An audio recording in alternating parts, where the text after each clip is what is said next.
ভারতের উত্তরপ্রদেশে অবস্থিত তপস্বী শৈব সাধুদের একটি সন্ন্যাসী শাখা হল অঘরী। তারাই একমাত্র জীবিত সম্প্রদায় যারা কাপালিক ঐতিহ্য থেকে উদ্ভূত, যা শৈব ধর্মের একটি তান্ত্রিক অপৌরাণিক রূপ, যা মধ্যযুগীয় ভারতে চতুর্থ থেকে অষ্টম শতাব্দীর মধ্যবর্তী সময়ে উদ্ভূত হয়েছিল। অঘরীরা হলেন ভৈরব রূপে প্রকাশিত শিবের হিন্দু ভক্ত এবং তপস্বী, যারা জন্ম, মৃত্যু ও পুনর্জন্মের অন্তহীন চক্র থেকে মুক্তি কামনা করেন।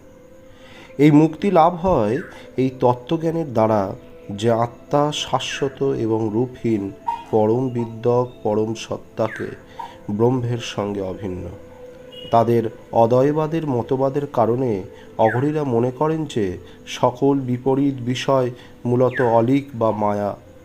বিভিন্ন তান্ত্রিক আচার ও রীতির মাধ্যমে নেশাজাতীয় দ্রব্য গ্রহণ, অপবিত্রতা এবং শারীরিক অধঃপতনকে গ্রহণ করার উদ্দেশ্য হল সামাজিক নিষেধাজ্ঞা অতিক্রম করে অদ্বৈত উপলব্ধি করা, যা মূলত একটি পরিবর্তিত চেতনা অবস্থা অর্জন এবং সমস্ত গতানুগতিক শ্রেণীকরণের মায়াবী প্রকৃতি উপলব্ধি করা। অঘরী আচার অনুষ্ঠান, যা বিশেষভাবে গোড়া হিন্দু ধর্মে প্রচলিত সুচিতার ধারণার বিরোধিতা করার উদ্দেশ্যে অনুষ্ঠিত হয়, সাধারণত প্রকৃতিগতভাবে ভয়ঙ্কর বা বীভৎস। অঘরীদের প্রথা বিভিন্ন এবং এদের মধ্যে রয়েছে শ্মশানে বাস করা, শরীরে চিতার ভস্ম মাখা, অলঙ্করণ ও পাত্র হিসেবে মানুষের মাথার খুলি ব্যবহার করা, গাঁজা সেবন, মদ্যপান এবং মৃতদেহের উপরে বসে ধ্যান করা।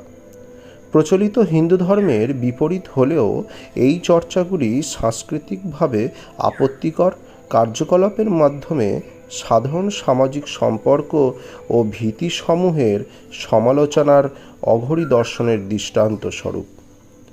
তাছাড়া এই প্রথাগুলি মানুষের অভিজ্ঞতার একটি অপরিহার্য এবং প্রাকৃতিক অংশ হিসাবে মৃত্যুর প্রতি অঘরীদের স্বীকৃতিকে তুলে ধরে। অঘরীদের আরও একটি অদ্ভুত বিশ্বাস, তারা যে নরম মাংস খাওয়াকে আধ্যাত্মিক ও শারীরিক সুফল বলে মনে করে, তাতে যেমন বয়সের ছাপ প্রতিরোধ এর উৎস বলে মনে করা হয়। 2006 সালে একটি ভারতীয় টেলিভিশন দল গঙ্গায় ভাসতে থাকা একটি মৃতদেহ ভক্ত